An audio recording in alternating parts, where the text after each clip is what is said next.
Bom, Ai, vamos ai, ai. continuar então Vamos aqui com continuar. essa noite espetacular e super Isso. importante. Nosso próximo convidado agora, né? Nosso próximo convidado é Ele tem uma peculiaridade, é o Sandro Rodrigues. Sandro E Rodrigues. ele transforma, a gente leu aqui no briefing, É. ele transforma lixo em arte, né? Isso. E, na verdade, está escrito resíduo, não é isso? Eu não leio mais. Resíduo, Resíduo em arte. Em arte, Solenta, qual que é a diferença agora, eu perguntando para você, de lixo e resíduo?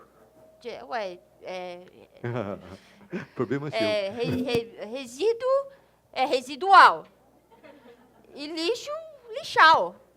Ah, foi muito esclarecedor, Solenta. Não, é mais ou menos isso. Você me pegou de surpresa. Tá certo. Vamos lá, mas o que importa mesmo é que ele é diretor-presidente da Cooperax. Não é assim que fala. E ele... Observa aqui, não. Quantos Os e quantos As tem? É um recorde mundial de Os e As na mesma palavra. 2 Os e 2 A. Cooperax.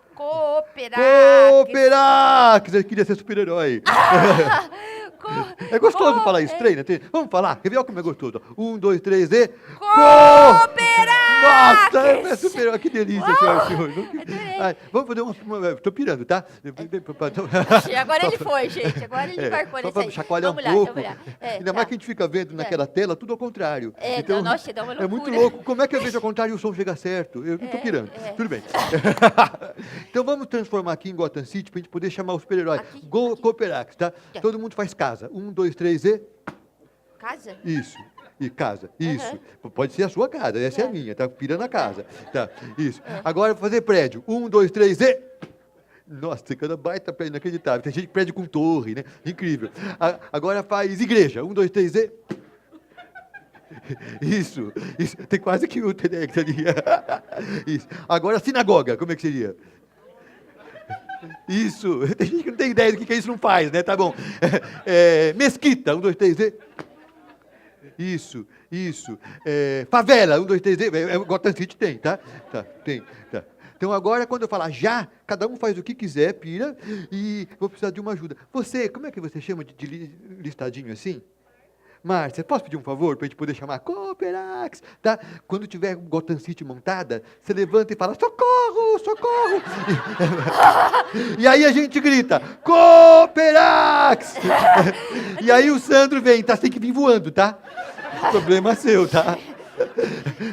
Vai ser o primeiro palestrante voador do TEDx, senhoras e senhores. Então, quando a gente falar já, vocês fazem, tá? O Gotham City. Faz mesmo, tá? Quem não fizer vai morrer, tá? Todo mundo vai. Mas 1, 2, 3 e... Gotham City! Isso! Cooperax! Uhul! Sandro Rodrigues, senhoras e senhores. O primeiro palestrante voador. Bem-vindos. Ai, Sandro Rodrigues, nem te abracei.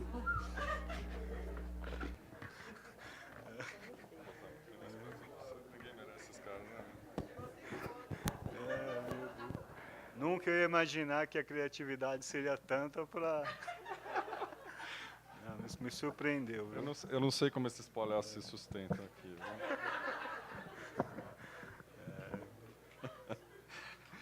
Sandro, eu queria começar disparando o tempo.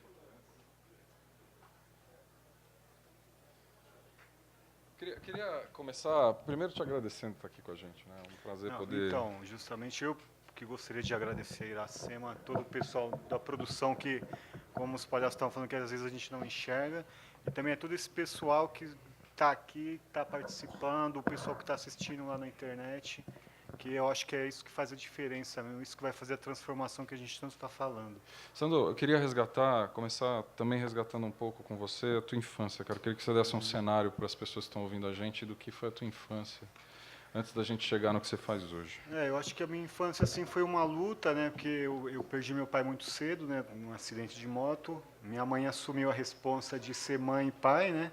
Cuidou de mim e dos meus 2 irmãos, então foi assim, sempre eu sou o homem mais velho da casa. Então sempre na busca de conquistar, de sobreviver, de lutar na periferia com pouca informação. Entendeu? Então foi uma luta e eu posso dizer hoje que a arte me ajudou muito nessa trajetória toda. Como é que você chegou na arte? Assim?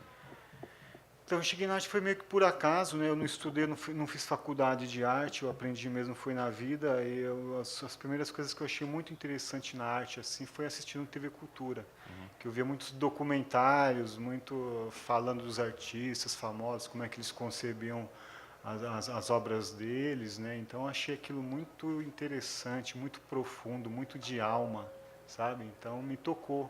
E como eu tinha feito Senais, já tinha estudado um pouco a questão da construção, né, e fazia também rampas de skate para eu andar quando eu era moleque, então eu juntei essa bagagem que eu tinha junto com essa questão da arte, misturei um pouquinho da questão dos resíduos, né, que eu trabalhei num supermercado grande e eu via muita coisa sendo jogada fora no supermercado, né? Então eu juntei as peças do quebra-cabeça e estou aqui hoje. Fala um pouco do que você faz hoje, para as pessoas entenderem o que você faz. Trabalha com Então, lixo? eu comecei a trabalhar com essa transformação desses resíduos fazem 12 anos, né? E em 2001 eu tive a honra, né, a oportunidade de ser chamado pelo Silvio Galvão para a gente decorar a fachada do Conjunto Nacional, que é na Paulista com Augusta, que é um prédio referência em coleta seletiva.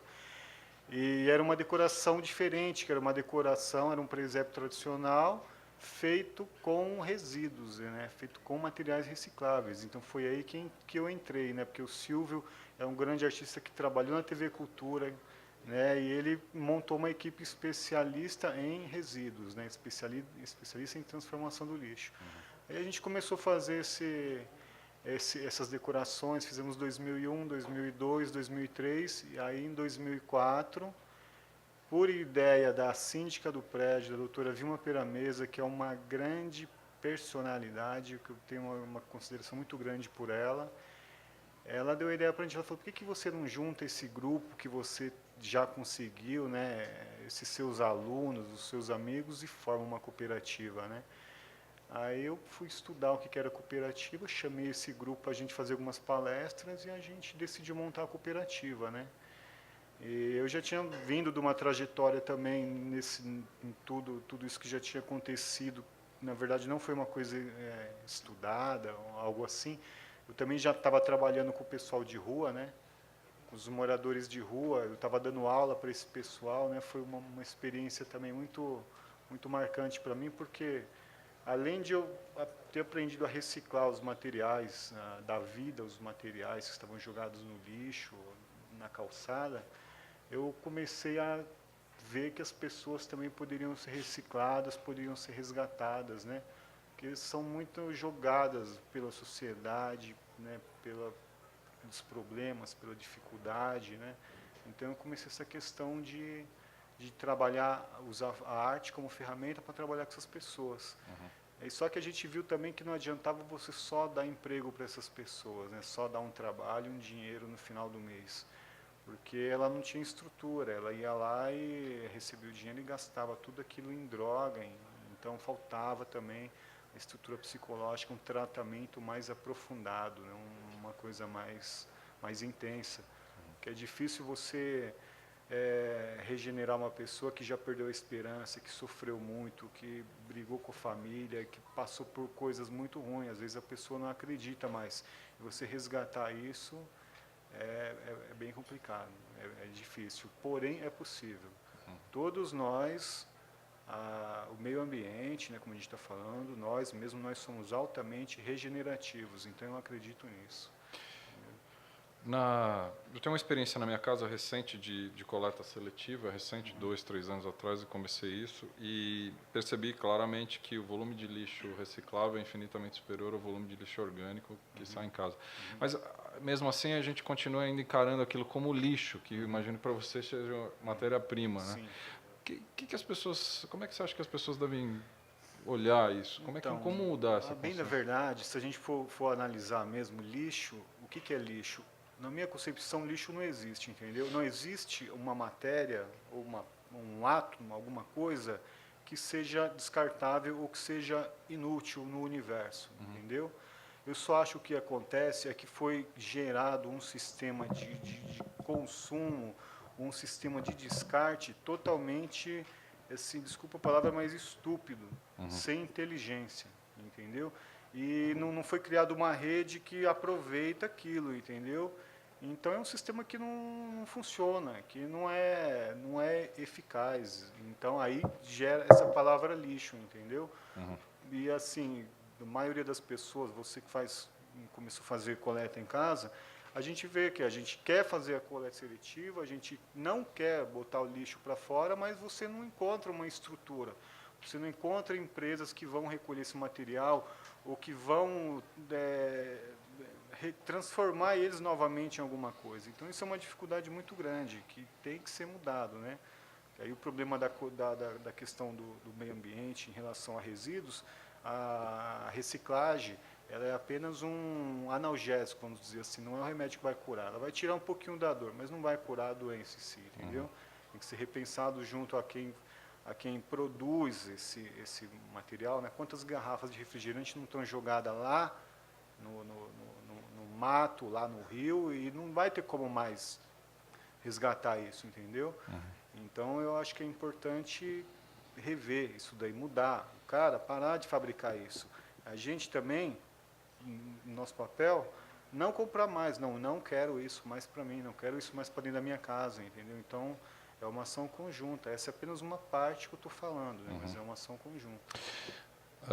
Você criou uma cooperativa, eu queria que você contasse como é que surgiu essa ideia, que não é só de coleta, mas de desenvolvimento de arte. Essa cooperativa, ela trabalha com coleta seletiva em eventos, em condomínios, né? Que tem um grupo que vai lá e pega esse material, separa a prensa e esse pessoal é pago para fazer esse trabalho. Nós não ganhamos vendendo o resíduo, nós ganhamos prestando um serviço, né? Isso é uma frente.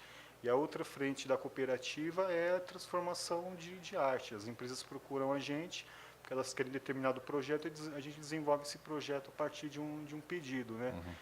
E o sistema de funcionamento da cooperativa, hoje eu estava conversando com o meu novo amigo Ayrton, ele estava falando dos índios, tudo, né? Porque eu tenho um sentimento muito forte dentro de mim sempre que eu me conheço, assim, que às vezes eu gostaria de ter sido índio, sabe? Porque os índios têm uma sabedoria muito grande.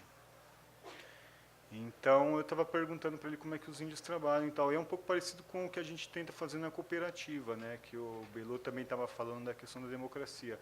Nós funcionamos democraticamente, entendeu? Então, quem é que decide na cooperativa? Todos nós, entendeu? Todos nós decidimos o que é importante para todos. Eu não decido o que é importante para mim. Nós decidimos juntos o que é importante para todo mundo, entendeu?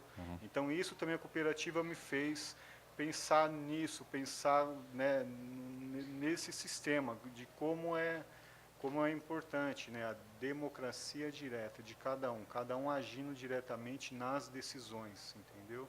Então, foi mais um aprendizado também que eu tive. Agora, como é que é a operação da cooperativa hoje? O que acontece lá? Conta pra gente. Então, a gente tem um grupo que trabalha no Conjunto Nacional com coleta seletiva e a gente tem um grupo num galpão lá no Belém que trabalha exclusivamente com arte. Entendeu? Então, a gente está constantemente lá produzindo arte, produzindo decorações. A gente está fazendo agora uma decoração para a Semana do Meio Ambiente, né? E também daqui a pouco já vamos começar os natais, porque a gente faz decoração que a gente utiliza 50 mil garrafas PET, de um tipo. Então a gente sai coletando, faz campanha, vai em outras cooperativas de reciclagem de catadores, compra desse pessoal também. Então o nosso dia a dia é assim. E buscando novas coisas, buscando crescer, buscando aprender, aprimorar e passar a nossa mensagem, né, que é a preservação, que é a questão ambiental. Dá uma ideia de volume de lixo que vocês trabalham, uma ideia para a gente. Por exemplo, o Conjunto Nacional é enorme, né? Sim, o Conjunto Nacional, por exemplo, lá eles geram 4 a 5 toneladas de materiais residuais por dia. 4 a 5 toneladas 5 por dia? toneladas, porque lá, na verdade, é uma cidade vertical, né? Lá circula 20 mil pessoas por dia lá. Então, é um volume grande de resíduos, né? Você tem realizado algumas obras lá que eu estava vendo aqui no Conjunto Nacional, com o Isso, Silvio Galvão? Isso, eu realizo as obras junto com o Silvio Galvão, né? Porque o Silvio Galvão é o artista criador, ele cria as obras, né? Eu estou lá no Conjunto Nacional por ele, né? Eu tenho um grande respeito a ele, a obra dele, foi o meu grande professor. Se eu não fiz uma faculdade, ele foi o meu professor que eu tive na minha vida, entendeu? Então ele cria as obras no Conjunto Nacional e a cooperativa, como é especialista em esculturas com materiais recicláveis, a gente executa as criações dele. Essas são algumas obras suas? Isso são decorações de Natal, Quer bolas de uma árvore de Natal que a gente fez em 2008. Essa é uma bola também, com uma bola de Natal também. Essa daí eu considero assim um símbolo para mim, para minha vida, para a cooperativa, que a gente fez em 2005, que foi um Don Quixote, né? Eu fiz o cavalo junto com a minha equipe, né? Não fiz sozinho, fiz junto com a minha equipe, e o Silvio fez os bonecos. Então foi um trabalho que a gente divide e depois a gente se une, entendeu? Então a gente trabalha nesse sistema de parceria. E assim, eu nunca tinha feito uma escultura de um animal antes, né? E eu resolvi fazer essa escultura, que na verdade a gente ia fazer de isopor e colar peças em cima. Eu resolvi fazer de ferro e colar e fazer peças para que a obra fosse totalmente reciclada. Quanto tempo você levou para fazer uma obra? 3 meses e meio. Em cima dela, dedicado em cima dela? Porque primeiro foi feita uma estrutura de ferro, né, soldada. Eu comprei um cavalinho pequenininho e fui copiando essa estrutura, né? E depois a gente veio. Então a gente ia nas cooperativas, pegava muito material reciclado, levava tudo para a cooperativa, lavava um por um. Então é o carinho, é o capricho, é o cuidado com o material. A gente tem uma visão diferente. Quando a gente vê uma peça jogada, de repente é um lixo para a maioria, uma coisa. Mas a gente vê a beleza que está ali. Ela teve toda uma história para chegar até ali, entendeu? Então é isso que a gente tenta valorizar, esse material, essa forma, o estudo que as pessoas tiveram para chegar até ali, entendeu? Isso é uma obra de tamanho natural? Não, esse cavalo tem mais de 3 metros de altura. 3 metros de altura. A orelha dele ali é um ferro de passar roupa, para você ter ideia. Os dentes dele são teclas de computadores. Aquela cela marronzinha ali, com as coisinhas penduradas, são tampas de privado e embalagens de comfort, né?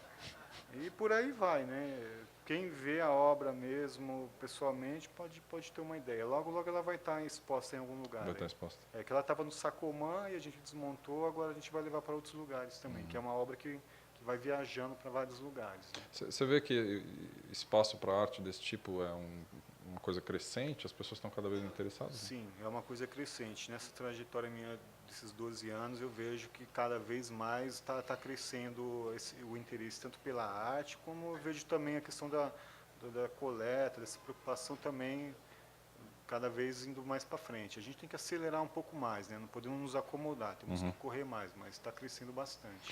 Ô Sandro, qual que você acha que é a maior barreira que existe hoje para os estabelecimentos, não só as residências, os estabelecimentos comerciais, talvez que gerem um volume de lixo? Qual você acha que é a maior barreira que existe hoje para se fazer isso? Acho que a maior barreira é a logística, porque às vezes custa caro, né? Às vezes é mais barato o cara colocar na calçada e deixar o lixeiro que leva embora e joga onde ele quiser, do que você de repente pagar uma estrutura, pagar um caminhão que vai levar para um local adequado, né? Porque tem um custo, né?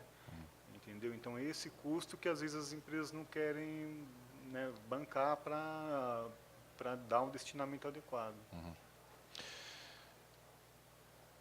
que nós vamos falar para esse povo que está ouvindo a gente aqui? E uma outra segunda questão que eu queria que você colocasse aí, como é que essas pessoas podem chegar mais próximo do teu trabalho e da cooperativa também?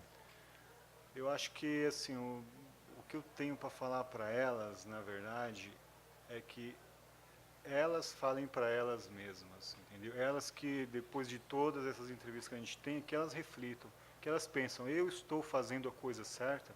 Eu acho que a primeira coisa para a gente mudar é assim, estou fazendo certo ou estou fazendo errado? Se vê que está fazendo errado, ótimo, pelo menos já é um norte já para procurar mudar. Agora, o ruim é assim, a pessoa está fazendo errado e continua ainda. Então, gostaria que cada um realmente fizesse uma análise, né, de si mesmo e Uma reflexão e analisasse e tomasse uma atitude de mudança, né? Isso é importante, de transformação de cada um mesmo. As pessoas queiram conhecer o teu trabalho mais de perto e a cooperativa, o que tem que fazer? www.cooperax.com.br, que é impossível alguém decorar, que tem vários Os e vários As, né? Então, já começa por aí, né? Mas a gente vai estar lá no Conjunto Nacional também, na Semana do Meio Ambiente agora. Eu convido todos para dar um pulo lá, prestigiar, que nós vamos estar com vários parceiros lá, SOS Mata Atlântica e vários outros também. Você deixa uma questão para a turma, né? Foi. O que você faz para reduzir a produção de resíduos? Excelente, Sandro. Obrigado por você ter estado aqui, cara. Obrigado Muito a obrigado. todos.